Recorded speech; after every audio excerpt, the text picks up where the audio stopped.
All right, give me a little clap Whoa, that's a... in the microphone. Do it again because I laughed. Perfect. Nowadays, it's like good news if you got the clap. You're going, thank Christ, I thought I had AIDS. I got the clap. Let me clear that right up. Give me that shot of penicillin.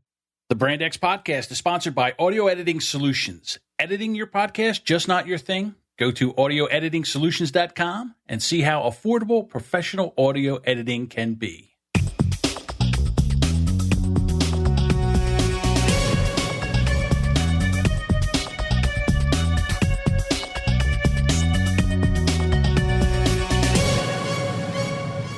Welcome to the Brand X podcast. I'm John. And I'm Deuce. And I want to thank the listeners, and you guys have been amazing. We've only put out, this will be episode 5. We've put out 4 episodes. And in 1 month, we're 12 downloads away from 1,000 downloads.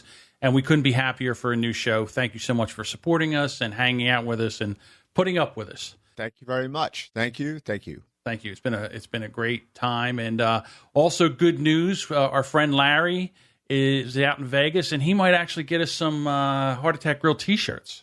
Yes, Larry's been out there for quite a number of years now, and he heard the podcast, and he got a hold of me, and he checked it out, and we'll see what happens with that. I would love and then he asked me what size my shirt is. Well, I wear a 5X, and I just thought to myself, if my shirt was a movie rating, it would be a kiddie porn snuff film. XXXX. Real foreboding. I'm not doing that. Come on, baby, you can do this. I ain't doing that. I'm not in for this. I didn't sign up for that. How was your Memorial Day? It was fantastic. And I'll tell you what, one of the things about Memorial Day is I really get cravings. Like I was just craving a hot dog and potato salad. And I mean, Thanksgiving, I guess you're psyched for turkey, but this is like the first grilling part of the year, and I just wanted a hot dog because you can get hamburgers anywhere. Right. I guess you can get hot dogs anywhere, but like a grilled hot dog and some potato salad, even a little bit of watermelon. I'm a big melon guy in the summertime. Corn on the cob is always Corn on the cob is great. And I'll tell you one thing. I can't wait for the Jersey tomatoes to come in because I don't care, how Jersey's the butt of everybody's jokes. Yeah, but they go crazy for the tomatoes. Oh, we got some of the best tomatoes. I mean, you take a piece of white bread and put mayonnaise, got to be Hellmann's. Don't put any of that stupid Miracle Whip on your bread. That's not the same thing. That's a good way to get AIDS. Right. Little mayonnaise, right? You put it on both slices of bread. You cut that tomato about a 1/4 inch thick. And Jersey tomatoes are big. So you get one slice, it'll actually be the size of the piece of bread. Yeah, they're like wagon wheels. Yeah. Little bit of salt. That's it. Cut it in half. Have yourself a sandwich. Now that's eating. You don't do the grilled cheese with the Jersey tomato on it? I like that too, but that's a different sandwich. Because it's just, right, but there's just something that the Jersey tomato imparts to that. Because you can get grilled cheese with a California tomato anytime you want. Because that's where the bulk of where our tomatoes come from, Mexico, California, southern climes. But the Jersey tomato adds a totally different dimension to it. As soon as they come in, I run. I go right over to the farmer's market store here, which is right down the street. I get a basket. I come home. I get a fresh loaf of Wonder Bread. I get the jar of mayonnaise out. Is Wonder Bread still around? Yeah, I guess it's Wonder or Stroman's or whatever it is. Okay, because I know what they went under or whatever. Oh, maybe they did. Who knew that? Yeah, well, but maybe I don't. Of course you do. So this is what I do. I get the tomato, I get the mayonnaise, I get the bread out, I get the salt out, and I just wash the tomato, and I just start cutting tomatoes, lathering up bread with mayonnaise, and I eat them until I can't eat no more. Now, how do you like that cleanup aspect of Jersey tomatoes? Because the reason I bring this up, years and years ago, cleanup. Go ahead. They're very watery. They're very juicy.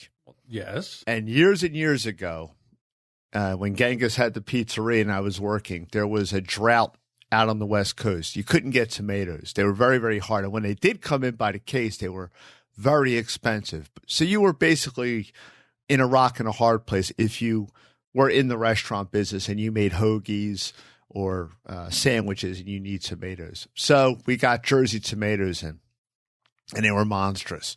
Like you said, they're gigantic, they're big, and they're very juicy. So obviously we got a slicer, and Ganga says, get back down there and slice some tomatoes. We need it for hoagies. I'm like, oh, okay. Well, he didn't know that they had sent Jersey tomatoes. And I'm just a dopey 12, 13-year-old kid. Okay. Working a slicer. Couldn't do that today. Yeah, right, exactly. So anyway, I'm there. I'm just a dopey kid.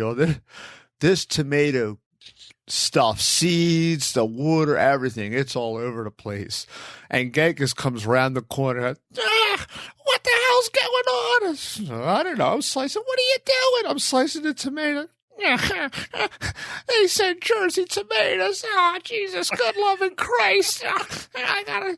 So here, apparently, Genghis had experienced the magic of the Jersey tomato before. Jersey tomatoes are delicious. Absolutely, hands down, the best tomato you can get. But on a commercial aspect, if you have a small delicatessen or a sandwich shop, they suck. Man, that stuff got everywhere. It was running down the table leg, onto the floor. It was not at one point did you think maybe I should try to cut these with a knife? No, well, no, that's even worse because then they just collapse. Plus, you can't cut them evenly. You know how it is because sorry, I just don't. When it's summertime and I get a hoagie, I want a Jersey tomato on my hoagie. I don't want any of these other ones. I agree with you. They taste great, but if you got to slice them down in a commercial aspect, they suck out loud. So they're great on salads, obviously. They're great on everything. They're just perfect. Except when you got to put them through a slicer. Exactly. That's okay. I still think they're worth it. I can't, like I said, it's like a sad day in September when the Jersey tomatoes are all gone. It's like, that and the Jersey corn. Oh, the Jersey corn. The Jersey corn, the sweet corn, when that comes in, I don't even cook it. I shuck it, I rinse it, and I eat it right. I don't even eat. I eat it right off the cob. I don't even heat it. Yeah. No butter. It doesn't need it. Yeah, I'm not a big butter on corn on the cob guy anyway, but you're right. You don't need it at all. If you see me putting butter on corn, it's because it's crap. Well, it's bland and it's, I don't generally add salt just for the sake of adding salt. But if you see me salting and buttering corn, it sucks. That's a piece a piece of crappy corn right there. Right. You're just trying to ingest it because it's so bad. Oh, I'm so hungry. I haven't eaten yet today, and we're here. It's 1:00, and my food just came here, and I'm thinking to myself, I've got a 3-pound tub of potato salad out there, and I got hot dogs I could grill. All right. Who's calling you from afar? Oh, my goodness.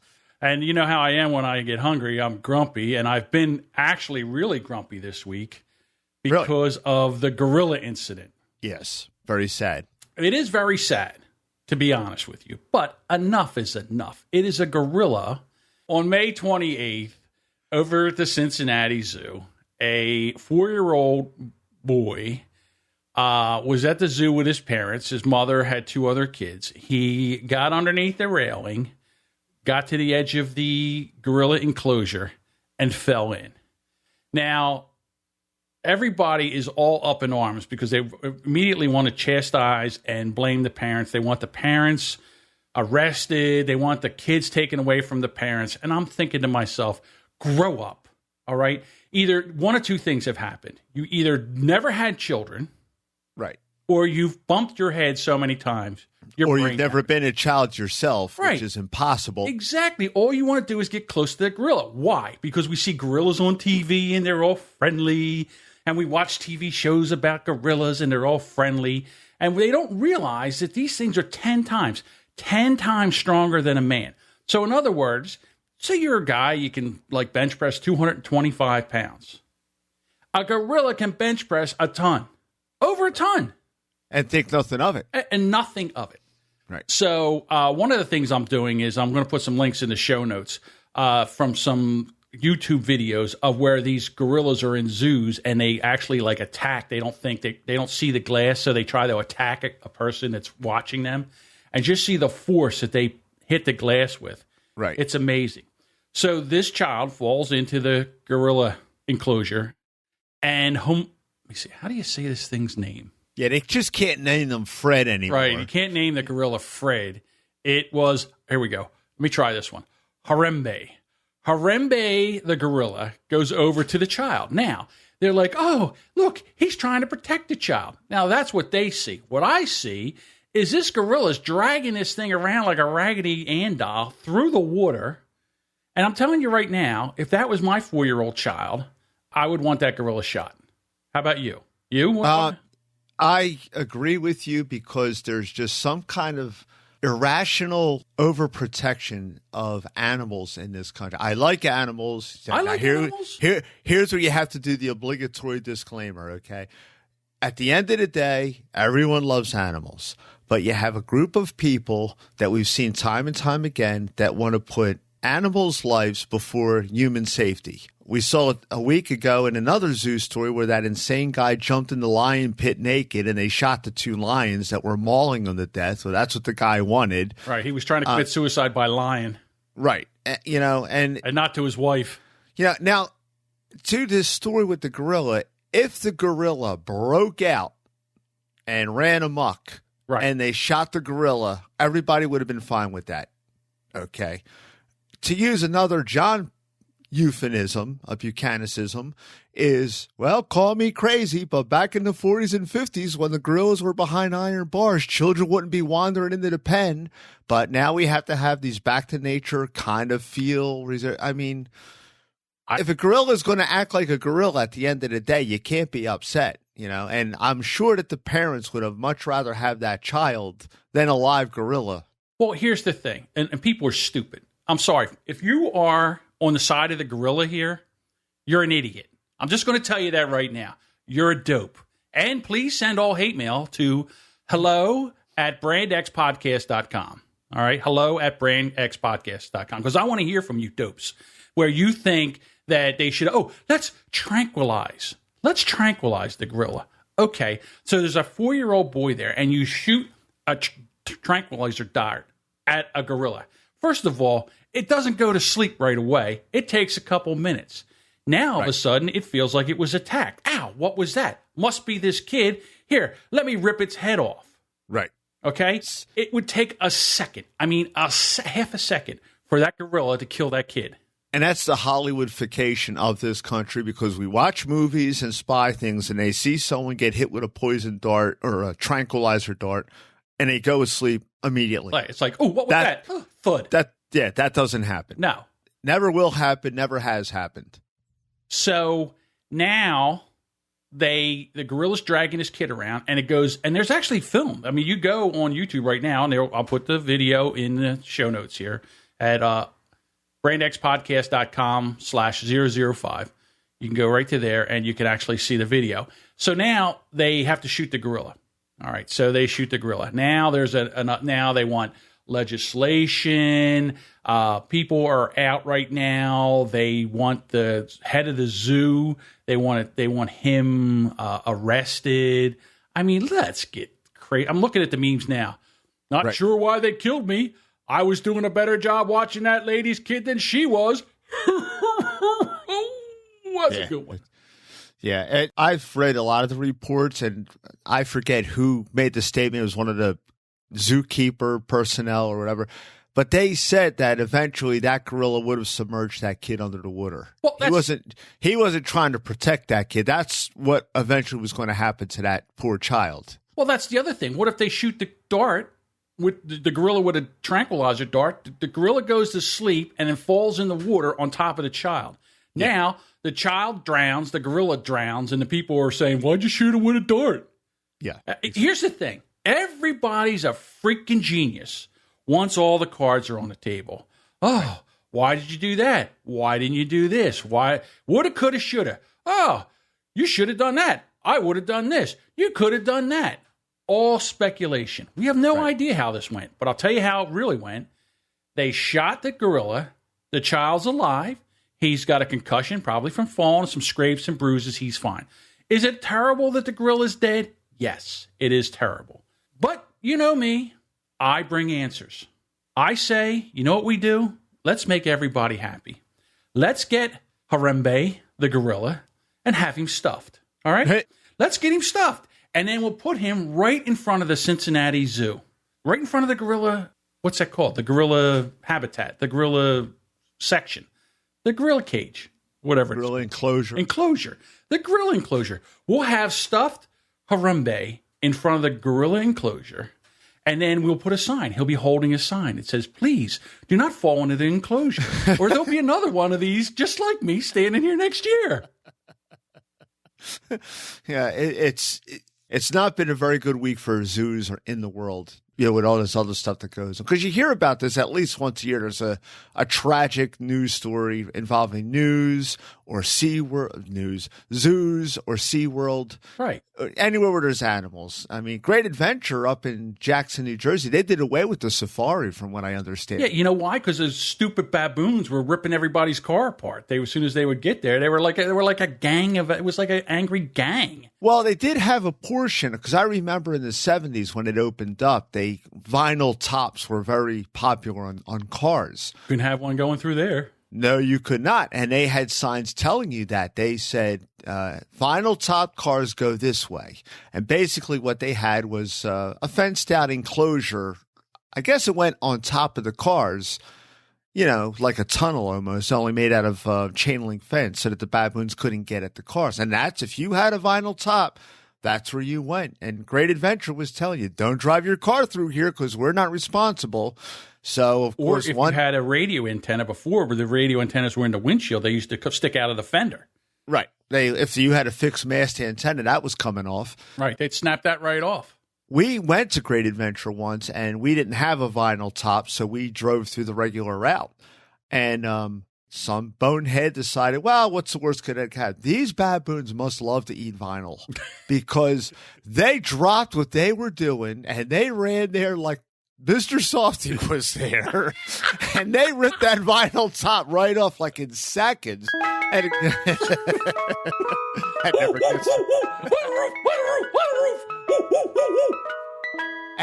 and then Genghis was like, yeah, look at this idiot. Yeah, didn't he see the 10 signs that said, if the last chance to turn off if you've got a vinyl top? Because we were like looking at this. It was like, well, don't go that way. Oh, made sense to me. I want to go through. I don't care if we got a vinyl roof. I want to go through. Okay. But not only that.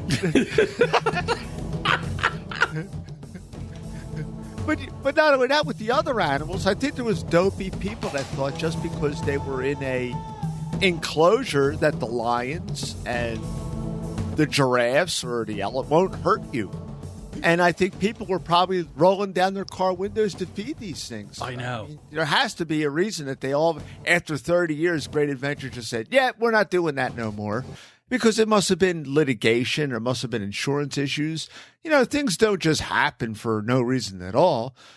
People got to realize that animals, if given the chance, are going to act like animals. And and you shouldn't be punishing the animals for it. And you shouldn't be putting if they are on the brink of destroying a human, don't put your feelings that the animal was cute. What about that kid?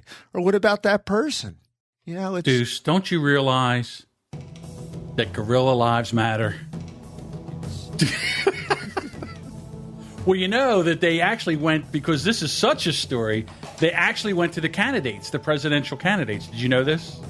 No, I did not. Well, but I'm not surprised. Here we go. Let's ask Donald Trump what he thought. Was it an outrage that they killed this gorilla? I think it's a very tough call. It was amazing because there were moments with the gorilla, the way he held that child. It was almost like a mother holding a baby. It looked so beautiful and calm. And there were moments where it looked pretty dangerous. I don't think they had a choice. I mean, probably they didn't have a choice. You have a young child is at stake, and it's too bad there wasn't another way. I thought it was so beautiful to watch that, powerful, almost 500-pound gorilla, the way he drugged that kid all through the water. Boy. But it just takes 1 second. It's 1 second. It's not like it takes place over, he's going to do it in 30 seconds from now. It just takes one little flick of his finger. And I will tell you, they probably had no choice. So that's it. So now they also asked Hillary the same question, and her response was,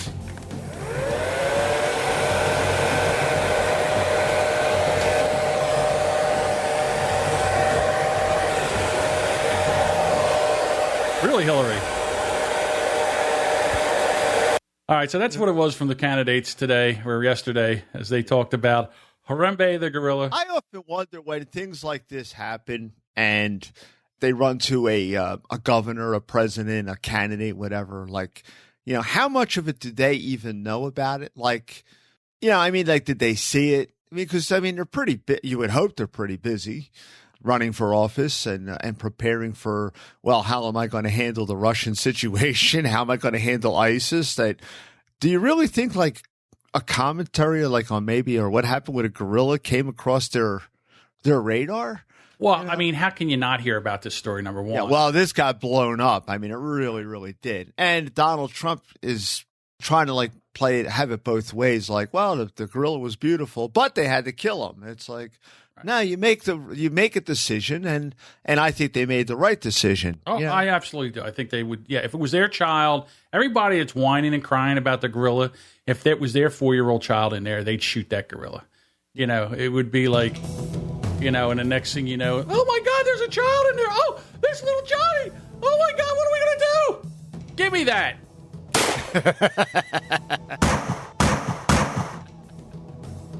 All right. How many times did they shoot the gorilla, by the way? I don't know. Was it a one and done? They got to be in there. There's got to be video of this. I can't believe it hasn't surfaced yet because I'd play that video too. Yeah, there's got to be.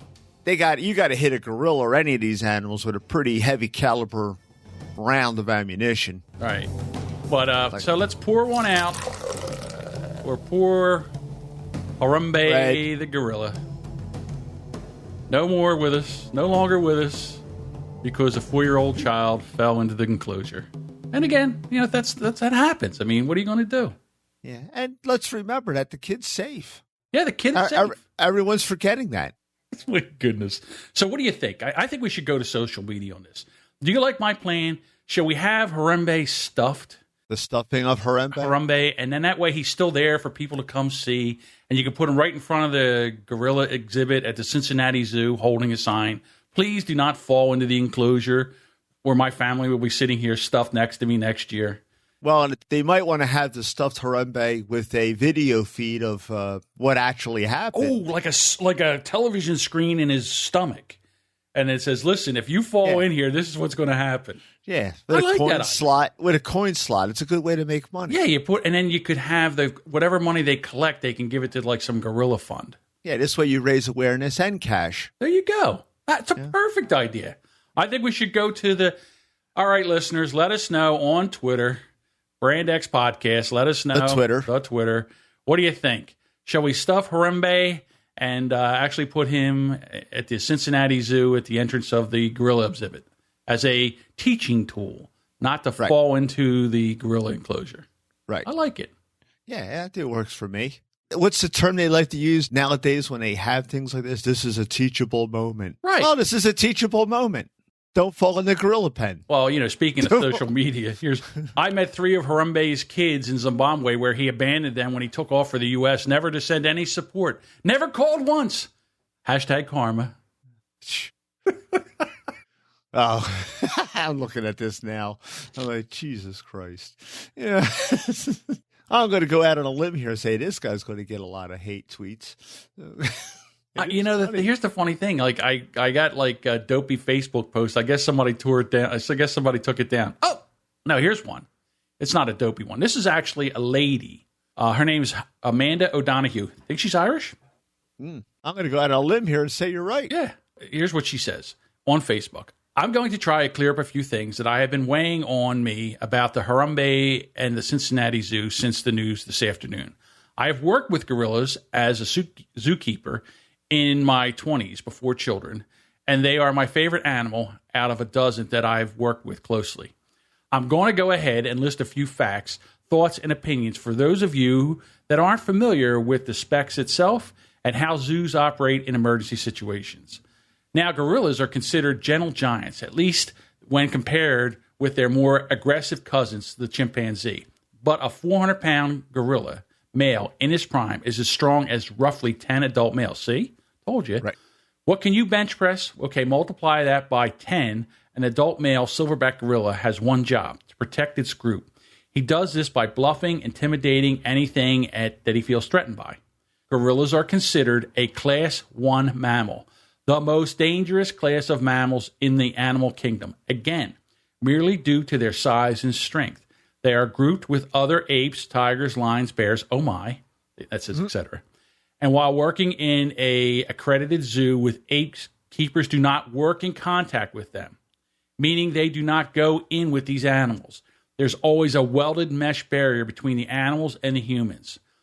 In more recent decades, zoos have begun to redesign enclosures, removing all the obvious caging and attempting to create a seamless view of the animal for the visitors to enjoy watching in a more natural-looking habitat. This is great until little children begin falling into the exhibits, which of course can happen to anyone, especially in a crowded zoo-like setting. I've watched this video over again, and the silverback posturing and tight lips is pretty much the stuff of any zookeeper's nightmares, and I've had many while working with them. This job is not for the complacent. Gorillas are kind, curious, and sometimes silly, but they are also very large, very strong animals. I always brought my OCD to work with me, checking, rechecking locks, making sure my animals and I remain separated before entering to clean. I keep hearing that the gorilla was trying to protect the boy. I do not find this to be true. Harambe reaches for the boy's hands and arms, but only to position the child better for his own displaying purposes. Males do a very elaborate displays when they are highly agitated, slamming, dragging things about. Especially they would drag large branches, barrels, and heavy-weighted balls around to make as much noise as possible. Not in an effort to hurt anyone or anything, but just to intimidate. It was clear to me that he was reacting to the screams that were coming from the gathering crowd. Harambe was most likely not going to separate himself from that child without seriously hurting him first, again due to the mere size and strength, not malicious intent. Why didn't they use treats? Well, they attempted to call him off exhibit, which animals hate. The females in the group came in, but Harambe did not. What better treat for a captive animal than a real live kid? Why did they use tranquilizers? Well, for a few reasons. A, Harambe would have taken too long to become immobilized and could have really injured the child in the process, just as drugs used may not work quickly enough depending on the stress of the situation and the dose.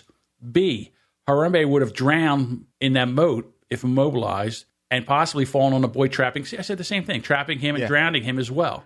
Many zoos have the protocol to call their experts trained dart team in the event of an animal escape or in the event of a human is trapped with a dangerous animal. They will evaluate the scene as quickly and as safely as possible and will make the most informed decision on how to handle the animal. I can't point fingers at anyone in this situation, but we need not really evaluate the safety of the animal enclosures from the visitor side. Not impeding that view is a tough one, but there should be no way that someone can find themselves inside of an animal's exhibit.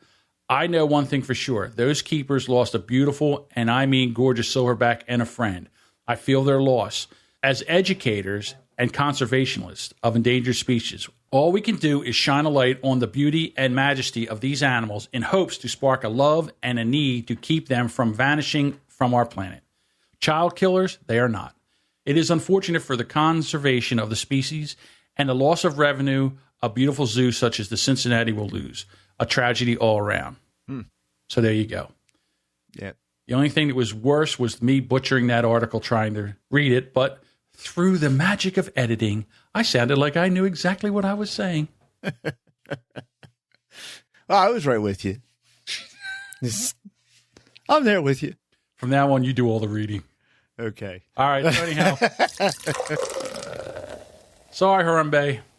Things happen. Yeah. And hopefully this kind of thing doesn't happen again. I mean, but in the end, I think we should put the lives of people and children above the animals. I can't put a finer point on that. You're just a Neanderthal. Yeah, I'm a heartless clod. Speaking of heartless clods, I love these stories. These are the stories of people that are just the dumbest, lowest common denominator. You shoot a gorilla, and this man's still alive. Yeah, this guy's walking among us. Here is a twisted but yet another glittering example of how the country is being overwhelmed by the stupid. Okay, a man is arrested trying to secure a loan from the local bank so that he can buy meth. A South Carolina man was arrested yesterday after applying for a loan so that he could purchase methamphetamine, investigators allege. According to a police report, Grady Carson, 58 years old. Okay, this is what this guy's up to. Went to a Carolina Title Loans office in Spartanburg to secure a loan against his automobile. According to its website, the loan company provides fast cash to deal with an unexpected expense. Now listen to this. This is outrageous. And charges interest rates that begin at 96%. So could you imagine that they arrested the guy for trying to buy? They should arrest the people at the bank. Yeah, that's a whole nother issue. When I saw interest rates that begin at 96%, I was like, well, where do they end at? 100%? Okay, but I digress. A Carolina Total Loans employee told cops that Carson, who was pacing as he filled out paperwork, told her that he needed the money to purchase meth. Since her manager was at another store, the worker faxed a help letter to the second employee who contacted cops. So you had that much time to fax a letter? Why would you just email? Right. Couldn't you just say, excuse me, Chuck, could you come over here a second? Was that too obvious? But then it says, when officers arrived at the loan business, Carson was handcuffed and a search of his pockets turned up a glass container with a off-white rock-like substance inside. Carson, cops noted, stated it was cocaine, but he was not going to smoke it because he did meth. Oh, well, that's okay. Then we'll just let you go. I'm just holding it for somebody else. Right, it's not your cocaine. Oh. Right. You're trying to buy meth. Yeah. It's like, Carson, seen above, and this guy has a great mugshot picture, was charged with narcotics possession and booked into the county jail. He was released from custody around 4:40 a.m. today. So, I wonder what he did. So, you think he got meth? Yeah, I don't know. So basically, it's like the country's gotten so stupid that even you don't know, like, you know what, if I'm going to go and secure a 96% interest rate on my car for a loan to buy meth, that maybe at the back of your head you maybe shouldn't even say anything and you would have probably got the loan. What did you think was going to happen? Well, let me just say this. I just have a feeling that Grady maybe wasn't the most upstanding citizen and probably didn't think he was going to ever pay back the loan. Well, you think? But do you think, are you that dumb that if you just casually mention, yes, I need the cash in a hurry because I'm going to go buy meth, that the bank was going to be okay with this? The shocking part of this story is this guy's not from Florida. Well, it says here at the bottom, originally from Florida. He is? No. Oh. You had me. You got me. First of all, you got to be stupid to even go to get a 96% interest rate on anything. But then you're going to just casually mention, yeah, I'm going to buy meth. What's the worst that could happen? Here's the thing. And again, it's a shame. I mean, I know we're breaking his balls because he did something stupid like this, but it's really the addiction talking. There was just so much in this story that at first I was questioning, it almost sounded like an Onion article. Yeah, because you can't think somebody would be this dumb. Like satire. I mean, between the 96% interest rate, okay, he casually mentions he needs the money to purchase meth, and then the employee has to fax a help letter. I mean, who still has fax machines? That blew me away right there. A fax machine? I mean, I can hear now. Mr. Carson, can you just do me a favor? Sit right here. I got to fax my manager. I'll be right back, okay? Okay, just there. Would you like a mint? Yeah, that's the one. Yeah, that's absolutely the noise. Mr. Carson, it'll just be a minute, sir. Oh, I hope this guy doesn't go crazy. Please pick up the fax. Pick up the fax. Oh, disconnected. Oh, I got to do it again. Hold on, Mr. Carson. Please. It'll just be a second. I'm just trying to get some approval from my manager. Hold on. Go through.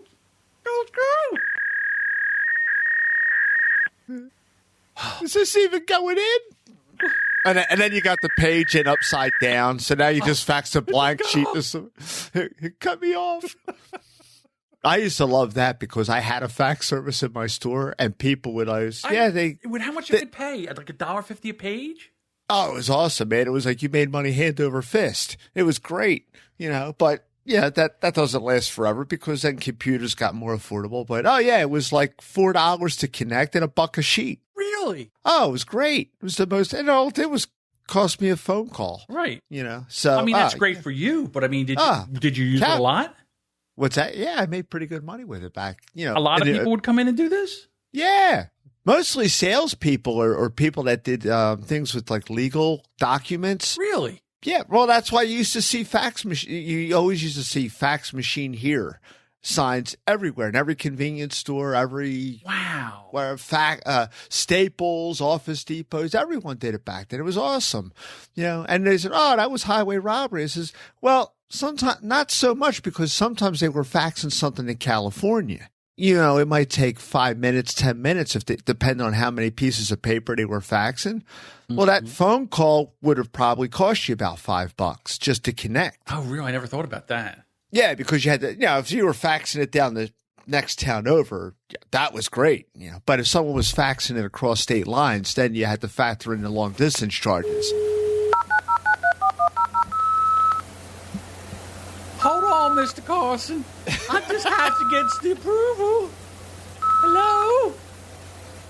Oh, now, I think it went through. We'll try again. Who? I swear, Mr. Carson, this never happens. Now, where is this employee from that you're imitating? Because you got Mr. Carson, I don't believe this doesn't normally happen like this. Oh, finally it went through. Help! Someone's trying to buy meth. What? Did that go through? And then she finds out that she faxed the help message in upside down. So the guy on the other end has a blank piece of paper like, what the hell's that bitch doing? I don't know, but she sent 4 blank pieces of paper over. Hold on. I better send her a piece over saying to turn it around. Dear Hazel, please turn the page around. I'm only getting the blank side. What's going on?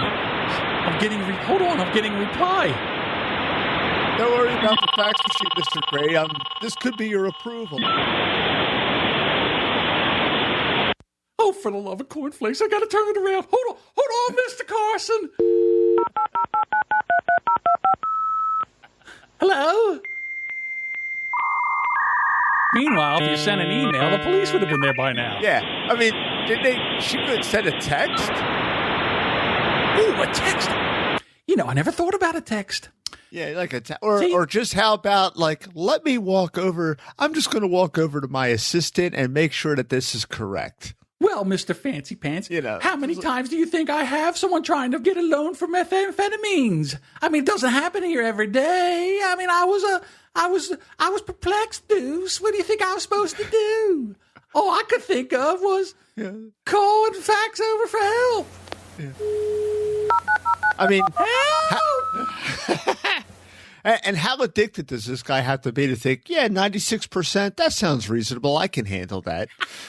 So, I mean, put that in perspective. If you took a $100 loan, right, you would have to pay back $196. Yeah. Just compounded daily. And this makes sense to you? No. Nothing about this makes sense.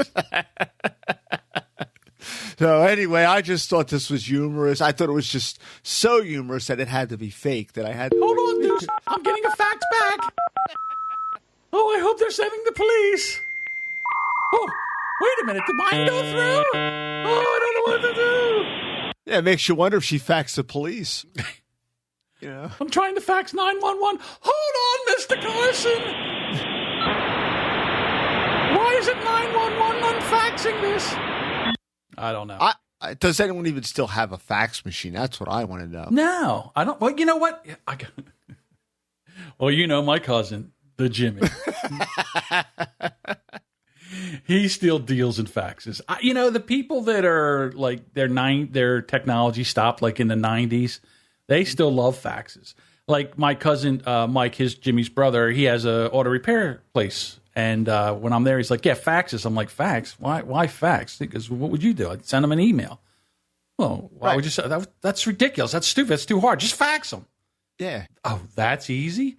So meanwhile, they've got all these. So what are you doing? Well, I'm saving the fax that I sent them. Yeah, well, if you had an email, you wouldn't have to have that piece of paper. Just do what I tell you to do. All right. Yeah, well, when you hit it with logic, it's never good. No, I understand. So I thought that was an interesting, whimsical story. Like, all right. So I wonder if Grady's. I wonder if he's in the Who Scout. I hope he's getting help. No, I said he was released. Yeah, I know. Yeah, that tells you can hope that he's getting some kind of attention. Right. Okay. Another interesting story that I found. I don't know if you saw this or not. I mean, prior to me sending it to you. You're breaking my heart. Yeah. In the last week, the study results ran from the National Toxicology Program, was picked up by the Mother Jones publication. And here are some portions of the article as written in Mother Jones. The study was expensive in part because it required the construction of special exposure chambers that allow thousands of mice and rats to receive standardized doses of radiation for about 9 hours per day for periods ranging from 2 months to the lifetime of the animal. The rodents were exposed to the RF radiation frequencies used by second-generation 2G phones. The standard at the time the study was initiated. So now we've got 3G, we've got 4G. Okay. So what do you think on the surface on this study? Because once again, this is the linking of cell phone usage to the possibility of causing brain cancer in humans. Well, I would say I've already got it, to be quite honest with you. If this is the case, we're all dead. I mean, this is the end of civilization as we've known it. Because if this is really true, which I'm hoping it's not, if this is really true, we're in big, big trouble here. Because talk about that guy that's hooked on meth. We're hooked on cell phones. Like, if you would say that this gives you a 50% chance of giving you cancer, I don't know how many people would stop.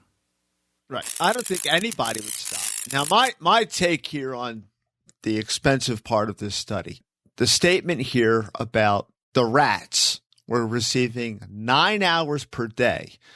I know there's a lot of people that like to use their cell phones a lot, but is the average person really having a cell phone up to the base of their head 9 hours a day for 2 months? I tell you.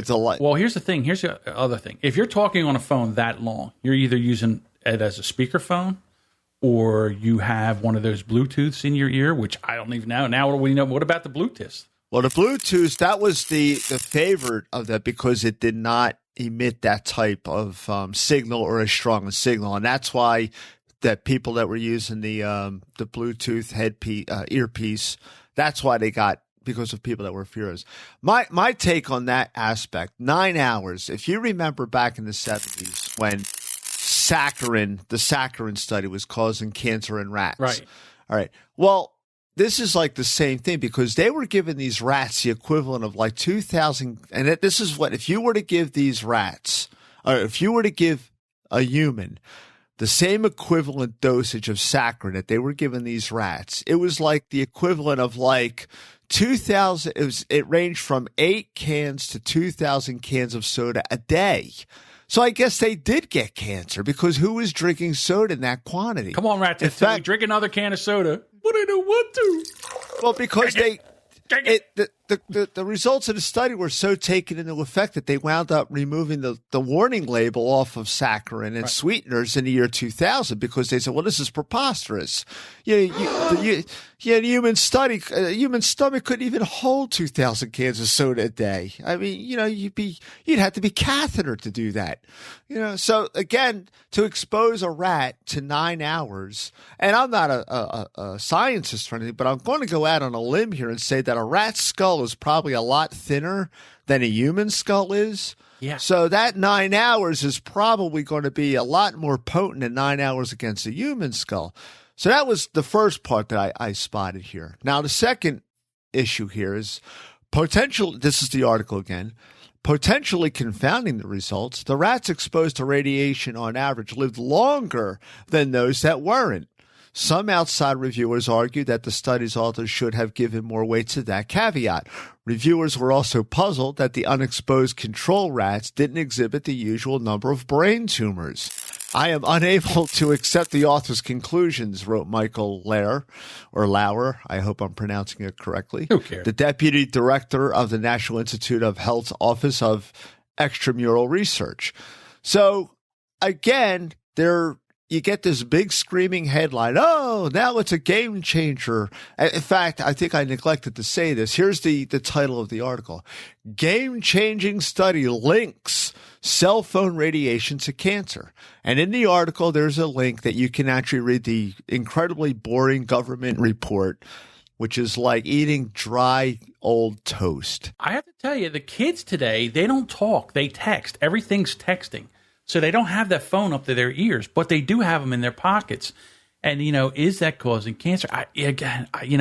Listen, I'm going to tell you right now. But they're saying that the rats that were exposed to the radiation were living longer. With the tumors. Right. Well, if they developed tumors at all. Some of them didn't. I don't have a tumor. It's not a tumor. It's not a tumor. So, again, and I've seen this movie before in my previous industry that I used to work in. So, yeah. Okay, because this is where my take on this, where this is going. Now, let me read this last one. Here in the closing comment to the article is where I believe where the reason this is such a big deal to Mother Jones. And if you're not familiar with Mother Jones, it's a very left-leaning progressive magazine. So, but Portier, right. So, because. Is it left-leaning or right? Never figured out are you a lefty or a righty? I'm a righty. Okay, so this leans left. So these are. Well, and if I read this part, I think you'll right. Well, if I read this part, I think you'll see where I'm coming from because to me it just let me read it first. Go ahead. Okay, but Portier says there still isn't enough data to consider the case closed. There are arguments in the literature now that we are at the beginning of an epidemic of cancers. I agree with that part. We're all getting cancer. Well, let me read this because let me read this again, and then you can weigh in. I'm sorry. Did I cut you off? Sorry. Yes. Yeah. Now I know what you deal with. Twice a week. But Portier says there still isn't enough data to consider the case closed. There are arguments in the literature now that we are at the beginning of an epidemic of cancers, he told me. There are arguments against that. It is not clear who is right. I have looked through it. It's a mixed bag. We spend as a nation god-awful billions of dollars using our cell phones, he added. True that. We are significantly exposed on a constant basis, and yet we spend almost nothing on research in this area. We need an influx of research dollars if we want to understand what may be happening and hopefully be able to prevent it while we still have time. I hear there's rumors on the internets. Right. And this is why I added the caveat that it comes from Mother Jones, because to me, that whole paragraph that this Portier gentleman stated is a cash grab at a cash cow industry. And it's another way to get government money to fund studies that employ people that are going to have this point of view. It's, to me, they don't really care about anybody's health. And again, they've been studying this for about 25 years, as long as it's been a concern. And there's more and more people using more and more cell phones, and they're really not seeing a significant increase in cancers or tumors. So I see this as just a cash grab, and that is why I pointed out that this is how, but look at the talk that they use in Mother Jones. It's like scare words. It's an epidemic of cancer coming. Yeah. Oh, the children. Yes. Oh, yeah. The children might be getting cancer. We need an influx of research dollars.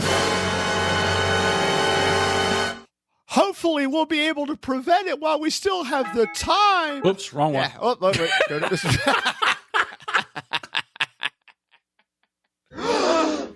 Well, that's a good blooper reel there. But I mean, am I off base to you? And nah. That's my take on this? I mean, should we be concerned about anything that might impact us? Sure, we should. But to me, this just looks like it's a cash grab. Gentlemen, I would like to come in here and talk to you about this. I'm Dr. No Nuts, and I've been doing research on rats. We've taken radiation and blasted rats and mice for 9 hours a day. Yes, 9 hours a day. And we gave one rat cancer. Now, the other ones live longer, but that's not what I'm talking about. I think you need to give us money so we can blast more rats with radiation. What do you think? And did you see what that study cost? Hold on, it's in here somewhere. This study cost $25 million.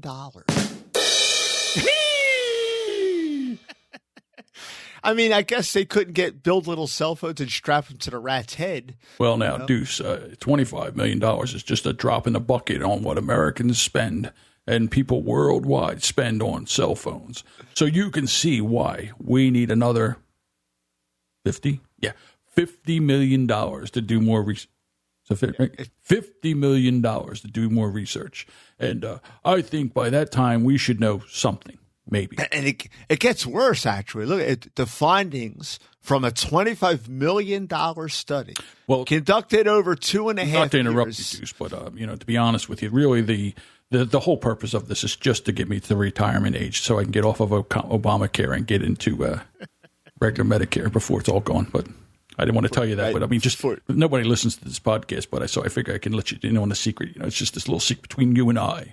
I'm just trying to get us I'm trying to get myself to retirement age. I appreciate your candor, Dr. No Nuts. No problem. But over 2.5 years, so this costs like $10 million a year. Hold on, to do this? I have to zap the rats. What were you saying? I think at this point it's a mix. It doesn't matter anymore. You're going to just continue to zap rats at a willy-nilly pace, aren't you, Dr. No Nuts? What was that? Oh, yes. It's time to give the rats some current. I need current C so I can give the rats some current. Here's a quote from the Food and Drug Administration, which is charged with regulating the health aspects of consumer products, states on its website that there is no evidence linking cell phone use with the risk of brain tumors. It does acknowledge some risk associated with carrying cell phones too close to the body, but only due to the phone's heating effect. So I think this is the beginning of the attempt to bankrupt the cell phone industry. Well, we did it to tobacco, and I think we can do it to cell phones. I mean, they've got money, and I need a car. That's what I'm saying. I mean, it's not fair that we subject all these people to this industry, this technology, and we don't know what it's doing to them. And if you give me 50, what was it? $75 million, I know. 75? Wait a minute. It was just $50 billion 2 minutes ago. Well, with inflation, with Obama in here, the inflation, it's just terrible. But anyhow, if you give me $75 million in 5 years, you won't be able to find me with a $100 postcard. I mean, we should know what this actually does to humans, or at least rats. Hold on, I got it. Very busy over here. These rats don't zap themselves. Time to zap the donuts. As you were saying. I don't know. I just find this. Did I circle you with your own logic there, Deuce? I mean, I know that, me being a educated man, a doctor in physics. I do have a PhD after my name. Right.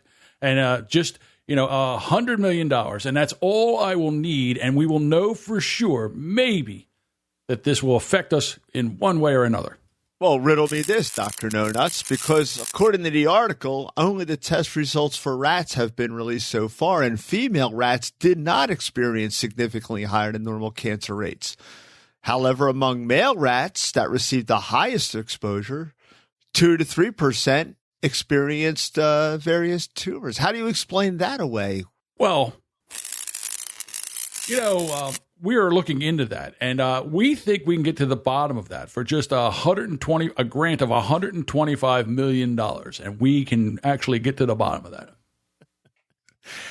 It seems like to be a bottomless pit of spending is what you're advocating here for, instead of the health of the human race by torturing rats. Well, listen, gentlemen, I would like to stay here and discuss my research. I would try to break it down where you could understand it, but obviously you have your minds made up and it's not in my favor, so got to go. Well, thank you for what little time you spent here, Dr. No Nuts. Yeah, thanks, Dr. No Nuts. Come on back anytime. I don't know. It's just... I just see it as a gun, as a cash grab. It is a cash grab. They have a gun to the head of this industry, and they'll find useful idiots to come out in favor of this. Right. Again, I love that. I love exposing stuff like this. And to me, if the study said that if you hold your phone up to your head, 1 out of 25 people get shot by the phone, people would still use it. Right. I'm telling you right now, I'm addicted to my phone. When I saw this, I'm like, oh, now I can't. I guess I wasn't supposed to have a cell phone. Yeah, it's like, what am I going to do? Now what am I going to do? You know who's going to be paying for all these surveys and Rabzats? Jackass. That too. Jackass always pays. So. Sorry. You just love that, Mr. Softy. You really are hungry, aren't you? I'm starving. All right, so anyhow, let's get out of here. That's all for this episode of the Brand X Podcast. Thank you so much for listening. And listen, if you like this and you've had some fun, do us a favor. Tell a friend. Show your friend how to zap a rat. No, show your friend how to subscribe to this podcast and help us spread some joy and knowledge and fun, because we do tap dance on the minefield that is political correctness. So come on back next week for another episode of Brand X. You can always follow us on Facebook at facebook.com/BrandXPodcast. We're on the Twitter at brand_X_podcast. And if you're really listening from your phone, just go to the show notes. The links are right there. You just click them, easy peasy, and you can connect with us. Tell us what you think. All right. What do you say we come back next week with another episode of Brand X? Bye. Absolutely.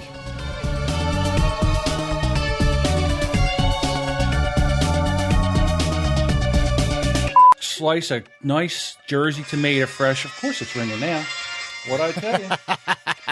Hold on. Yeah, can I help you? Yes, it is, John. Hi, this is Gil from ShopRite Shopping. I'm at your back door. Oh, you're the best. I'll be right there. And if we don't know what I'm talking about right now, it's the story about... Oh, hang on a second. At the Cincinnati Zoo. I can't find it. I got to find... Where is it? John is quickly scanning his keyboard. Well, I had the story sitting here. Fucking thing. Where did it go? Oh, there's more.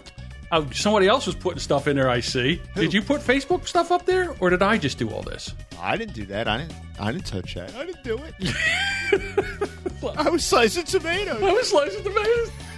No, I guess I wasn't supposed to say anything about this gorilla.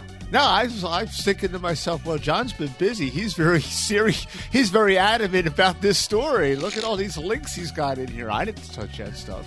All right, I'll tell you what. Thank you so much for listening. And that's this episode. That is it. God, if I could ever do a closing. Jess laughs at me now. Like when I close. Right. When I fuck up, she just laughs at me. She goes, there you go. Let me try that again. Won't you laugh?